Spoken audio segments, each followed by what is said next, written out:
I think the competition is what they saying wipe them out. Yeah. And then taking liquor out the stores definitely hurt them. Mm-hmm. Come on, like you gonna take something that people definitely go to, that's gonna hurt Yeah. the people. And then they lounging too, so they probably get them a sip or two. Yeah, and it's So just so odd, seeing chairs yeah, and cause we don't tents get that. outside because it's just a gas station.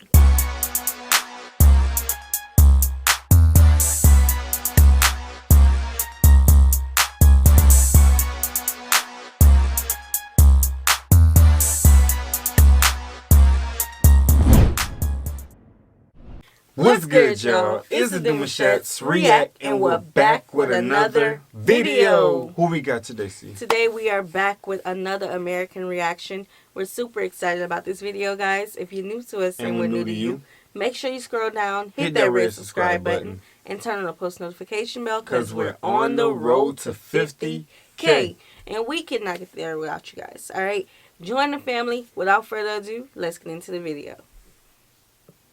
There are more than 60,000 7-Elevens across the planet.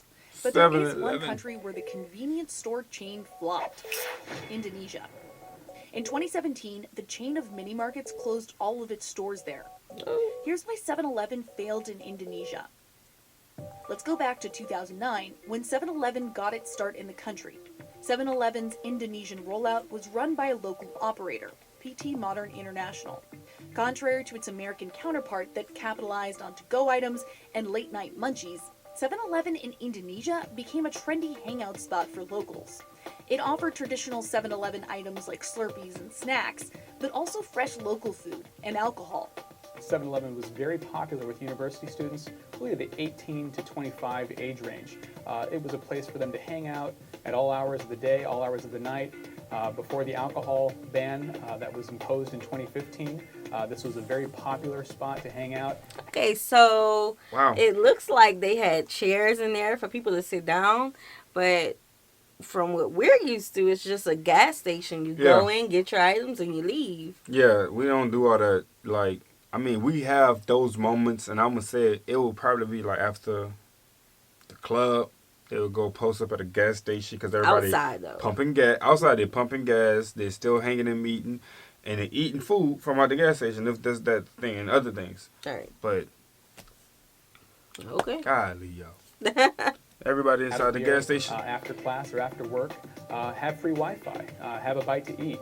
As the business took off, Modern soon started to expand within the capital, Jakarta.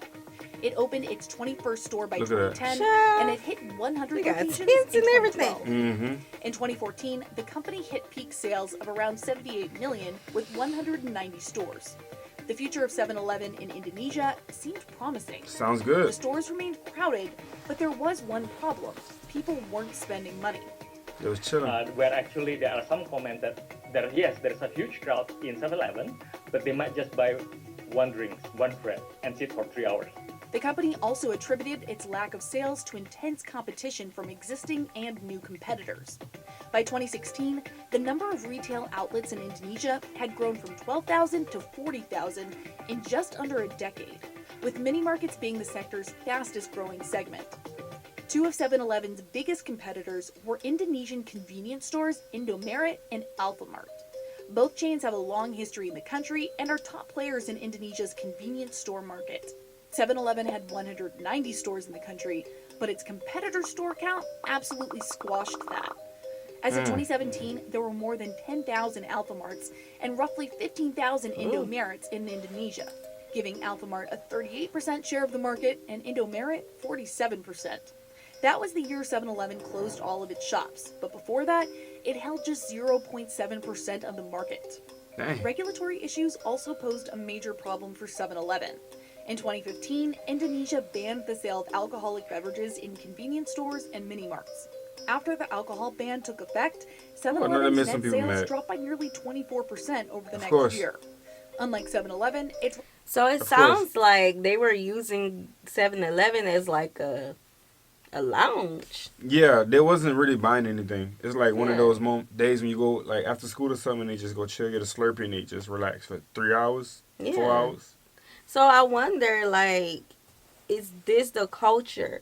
Because, a lot of the businesses that we see fail in other countries, well, not a lot, but a few have not gone in to see the actual culture there. So it looks like 7-Eleven did the research for the culture, but the competition was just so great, you know? I think the competition is what they saying wiped them out. Yeah. And then taking liquor out the stores definitely hurt them. Mm-hmm. Come on, like you gonna take something that people definitely go to, that's gonna hurt the people. And then they lounging too, so you know they probably get them a sip or two. Yeah, and it's just so odd, seeing chairs and because we don't get outside that. because it's just a gas station. Unless if they do have it around here, it's probably on the other side of the gas station where people go to chill for a smoke break or lunch. The workers. For the workers. Yeah. But it's not for the, you know what I'm saying? The customers. Yeah. Rivals Indomerit and Alphamart actually reported revenue gains that year. Alphamart and Indomerit were able to withstand the ban because they offered a wider range of products and services. 7-Eleven's geographic reach posed another big problem.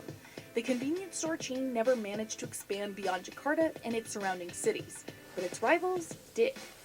They are located in Jakarta, whereas other mini-marts they can expand outside Jakarta.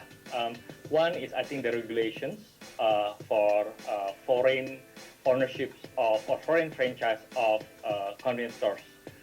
Because Indomaret and Alphamart and Indomaret basically is a local brand. So they have less restriction in terms of expansions to other cities and regions. Modern also cited Indonesia's economic slowdown as a reason for its diminishing revenue. The chain closed down 25 underperforming stores in 2016 to cut down operation losses, and Modern closed the remainder of its 7-Eleven stores in 2017. However, a spokesperson from 7-Eleven said, "Indonesia is an important country for us. This is not the end for 7-Eleven's business." The company is hoping to find a new partner to renew its efforts, and it has good reason to believe the right international partner will make all the difference. Take Japan. 7-Eleven entered the country in 1974. It partnered with Japanese chain Ito Yukado, forming York 7 Company to operate its stores.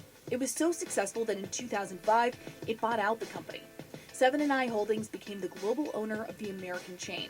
Today, there are more than 20,000 7-Elevens in Japan. The U.S. has less than 9,000. So seeking a new international partner may be the key to its success. Indonesian consumers will just have to wait and see.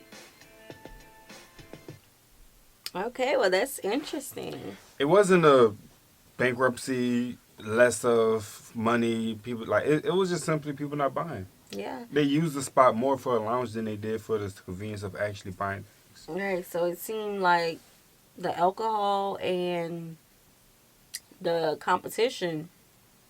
Gotta talk about the competition too. Yeah, that was a combination where it just wasn't gonna work.